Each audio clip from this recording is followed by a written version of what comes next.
കേന്ദ്ര ബജറ്റിൽ കേരളത്തെ തഴഞ്ഞുന്ന പരാതികൾക്ക് പിന്നാലെ വിശദീകരണവുമായി റെയിൽവേ മന്ത്രി ഇന്ന് രംഗത്ത് വന്നു. കേരളത്തിന് 3975 കോടി രൂപ റെയിൽവേ ബജറ്റ് വിഹിതം അനുവദിച്ചിട്ടുണ്ട് എന്നായിരുന്നു അശ്വിനി വൈഷ്ണവ് വിശദീകരിച്ച്. കോൺഗ്രസ് ഭരണകാലത്തേക്കാൾ 10 ഇരട്ടി കൂടുതലാണ് എന്ന് അദ്ദേഹം പറയുന്നു. വിവിധ പദ്ധതികളുടെ സ്ഥിതിവിവരക്കണക്കും അശ്വിനി വൈഷ്ണവ് വിശദീകരിച്ചു. Dr. Sridharan Saab had met me very recently.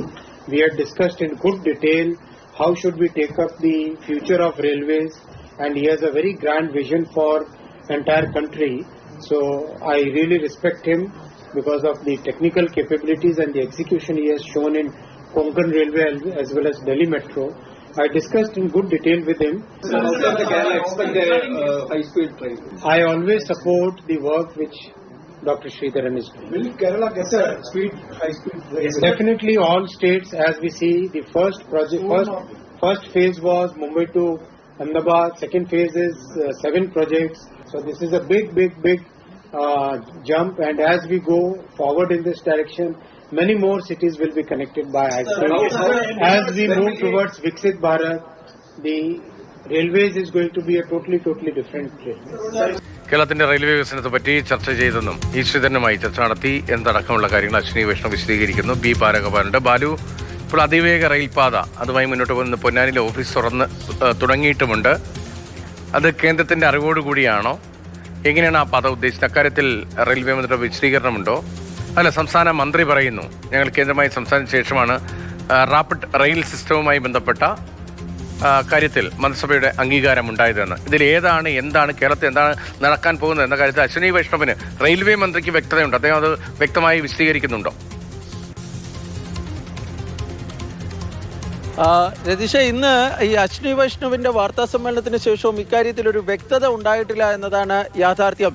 നമ്മൾ നേരത്തെ കേട്ടതുപോലെ തന്നെ അശ്വിനി വൈഷ്ണവിന്റെ ബൈറ്റ് നമ്മൾ കേട്ടു. അദ്ദേഹം പറയുന്നത് ശ്രീധരൻ എന്നെ വന്ന് കണ്ടിരുന്നു, ഈ രാജ്യത്തെ റെയിൽവേ വികസനവുമായി ബന്ധപ്പെട്ട കാര്യങ്ങൾ സംസാരിച്ചിരുന്നു. ശ്രീധരന് കൊങ്കൺ റെയിൽവേയുടെയും അതുപോലെ തന്നെ ഈ ഡൽഹി മെട്രോയുടെയും ഒക്കെ അദ്ദേഹത്തിന്റെ പ്രവർത്തന പാരമ്പര്യം കണക്കിലെടുത്തുകൊണ്ട് അദ്ദേഹത്തിന്റെ മുന്നോട്ട് വയ്ക്കുന്ന നടപടികൾക്ക് തന്റെ പിന്തുണ ഉണ്ട് എന്ന ഒരു ഒഴുക്കൻ മട്ടിലുള്ള ഒരു ഉത്തരം മാത്രമാണ് അദ്ദേഹം പറഞ്ഞത്.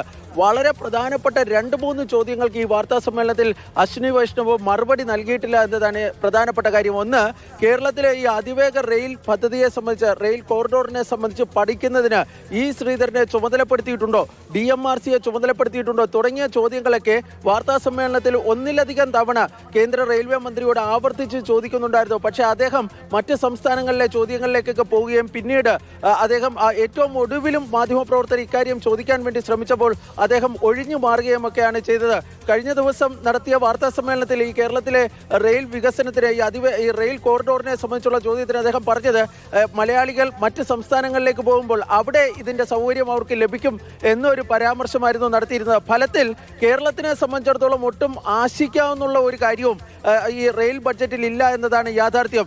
ഈ പറയുന്ന 3795 എന്നത് ബഡ്ജറ്റിലെ പൊതു നീക്കിയിരിപ്പാണ്. എല്ലാ വർഷവും അങ്ങനെ കേരളത്തിന് തുക നീക്കി വയ്ക്കാറുണ്ട്. അത് 2009-2014 കാലഘട്ടത്തിനെ വെച്ച് നോക്കുമ്പോൾ അതിന്റെ 10 ഇരട്ടിയാണ് എന്ന് മാത്രമാണ് അശ്വിനി വൈഷ്ണവ് പറഞ്ഞത്. എസ്റ്റിമേറ്റിലൊക്കെ വലിയ മാറ്റം ഉണ്ടാകും. അപ്പോൾ അതുകൊണ്ട് 10 ഇരട്ടിയായി എന്ന് പറഞ്ഞാൽ വലിയ അർത്ഥമുണ്ടെന്ന് തോന്നില്ല. പക്ഷേ ഈ അതിവേഗ റെയിലുമായി ബന്ധപ്പെട്ട് ഈശ്വരൻ ഇപ്പോൾ ഓഫീസ് തുറന്നിട്ടുണ്ടല്ലോ. ഈശ്വരൻ BJPയുടെ സ്ഥാനാർത്ഥിയായിരുന്നല്ലോ അദ്ദേഹം. പക്ഷേ അദ്ദേഹത്തിന്റെ മേഖലയിൽ ഏറ്റവും ആദരിക്കപ്പെടുന്ന മെട്രോമാനുമാണ്. അദ്ദേഹം പറയുന്ന വാക്കുകൾക്ക് അനുസൃതമായൊരു പ്രതികരണം റെയിൽവേ മന്ത്രിയുടെ ഭാഗത്തുനിന്ന് വരുന്നില്ല എന്ന് പറയുമ്പോൾ അദ്ദേഹം പറയുന്ന പ്രൊജക്റ്റുമായി ബന്ധപ്പെട്ട അക്കാര്യത്തിലൊരു അവ്യക്തത ഉണ്ട് എന്ന് മനസ്സിലാക്കേണ്ടതുണ്ടോ? അതേസമയം തന്നെ സംസ്ഥാന സർക്കാർ അവകാശപ്പെടുന്നത് സംസ്ഥാന സർക്കാർ കേന്ദ്ര റെയിൽവേ മന്ത്രിയുമായി സംസാരിച്ചിരുന്നു. റാപ്പിഡ് റെയിൽ പ്രോജക്റ്റുമായി ബന്ധപ്പെട്ട് അനുകൂലമായ സമീപനം അശ്വിനി വൈഷ്ണവിൽ നിന്ന് ഉണ്ടായിട്ടുണ്ട് എന്നതാണ്. അക്കാര്യത്തിൽ എന്തെങ്കിലും ഒരു വ്യക്തത നമുക്ക് ഈ വാർത്താ സമ്മേളനത്തിൽ വായിച്ചെടുക്കാൻ കഴിയുമോ?